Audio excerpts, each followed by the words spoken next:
Hello, Eric here with Nicole and Rowan. We're here for another wellness plug. This time to do one on Nicole and her new company, Positive Passing. And I've known Nicole for a while now. Her and her husband, Mark Junkerman, really big in the first responder community. They've been in the last couple of first responder conferences here in Ocean City, and so excited to kind of tell everybody what she does. She is a death doula, and I did not know what one was till recently. So first off, I'd like to introduce her and also say, you can tell the audience, what is a death doula? Well, funny, I read stuff all the time about my new profession, and I was just reading last night, and one of the ways that it was described was as a life coach for the dying and or terminally ill. And I kind of liked that description better than the one that I've been using, which was the one that I was using before that was like an end-of-life midwife, where a birthing midwife would bring someone into the world. I help someone transition out, and it's not just infants. It would be anyone that terminal or at the end of life. But I really liked the end of life, or excuse me, the life coach for the dying, because much like my name, Positive Passing, I want it to be as positive an experience as possible for them. I like that. I think it works. Yes. But to be clear to the audience, because that was a question for me, your client is the one who is passing. Correct. I can be there for the family as well, and I also have some grief specialists. I'm a grief recovery specialist, so I can be there for the family afterwards for that aspect and for any type of things that they need to do to kind of settle estates and things like that. But my main focus is my client is the person that is passing. Well, you just mentioned a couple things, like helping them with their estate. So what would be you take a couple of things that you would just do, like tasks that you would do, besides helping them pass? What does that mean? What do you do on a day-to-day basis? As far as helping the person pass, it can be a huge array of things. It can be that I just sit in space with them and I talk to them, or I hold their hand, or I'm there for light housework. I walk their dog.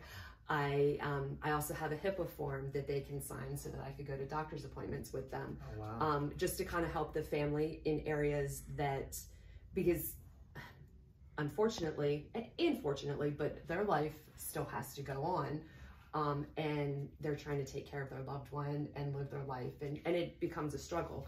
And I just am there to kind of alleviate that, so I can take them to doctor's appointments and talk to the family about things like that, or just be there with them at the very end for the transition. So it sounds like you wear a lot of different hats. Yes.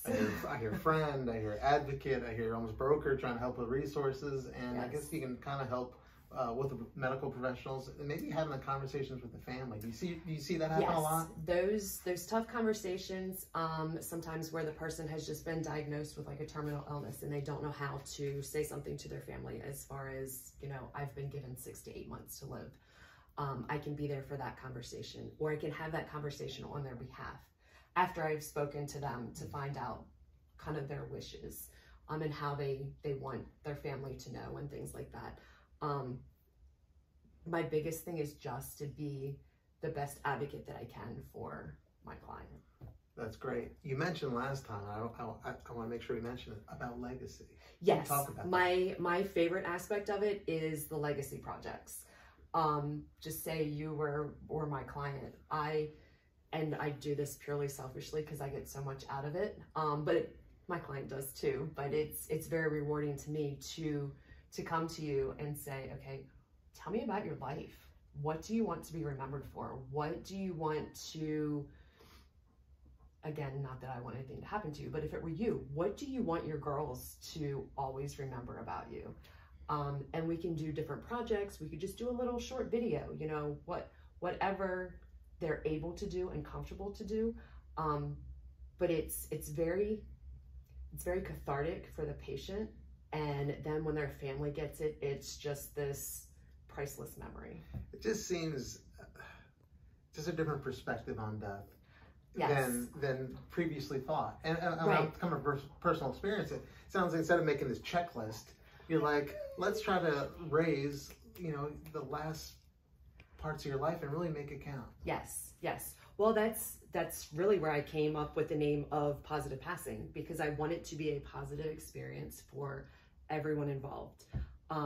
Much like a funeral, it only happens once, and you only have one chance to get it right.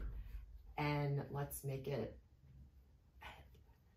don't get me wrong, it is still sad, but let's make it a positive sadness, that you are getting maybe some of the last things said that you wouldn't say if you weren't living your life like it was your last day. That so many of us do. We just do the mundane things day to day, whereas this way you're living, what's that song? Live like you were dying. Right. That's kind of my mission with this. I love it.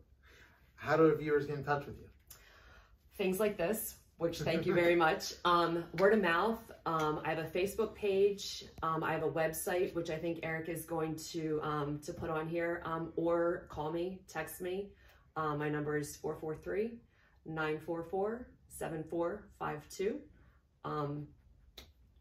Just reach out. I'd love to talk to you.